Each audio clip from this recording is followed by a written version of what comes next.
देखो, prove that root 5 is irrational.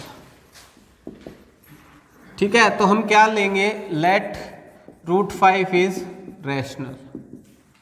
Rational यानी कि रूट 5 को हम p बाई क्यू की फॉर्म में लिख लेंगे। ठीक है, और p बाई क्यू की फॉर्म में सिर्फ लिखना ही नहीं है, उसका मतलब भी समझना है। Where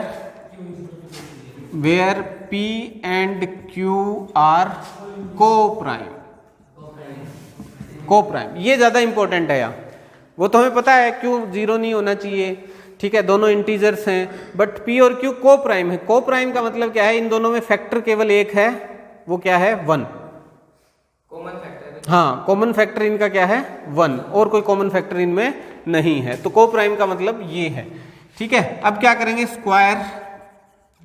squaring both sides.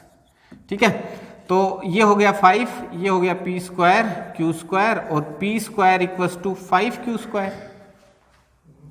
ठीक है, इसका मतलब क्या हुआ कि q स्क्वायर में 5 मल्टीप्लाई करने पे p स्क्वायर आया है। इसका मतलब ये हुआ कि 5 is a factor of p square. 5 factor हो गया p स्क्वायर का, और 5 p स्क्वायर का फैक्टर है, तो 5 is factor of p also. p का ही फैक्टर है 5। ठीक है, तो p को हम क्या लिख सकते हैं, p equals to 2m, sorry 5m, 5 है ना फैक्टर, तो p को कोई 5m की फॉर्म में लिख सकते हैं हम। जैसे फॉर एग्जांपल 16 का फैक्टर 2 है, तो 2 इंटू 4 लिख सकते हैं ना हम, 16 आ जाएगा अपने पास। तो अगर 4 इंटू 4, चलो 4 2 इंटू 8 लिख देंगे।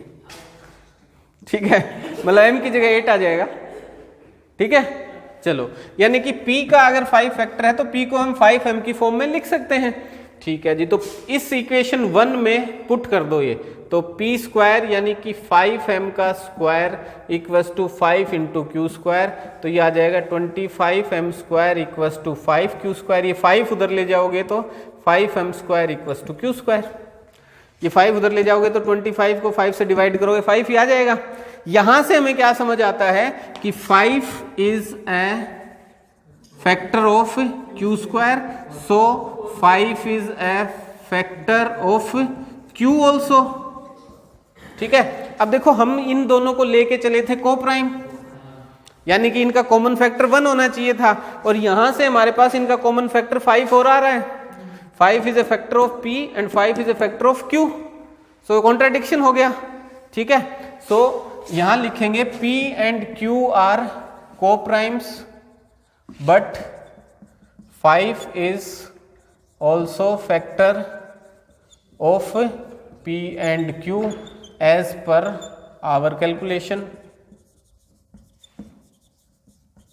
ठीक है, दिस contradiction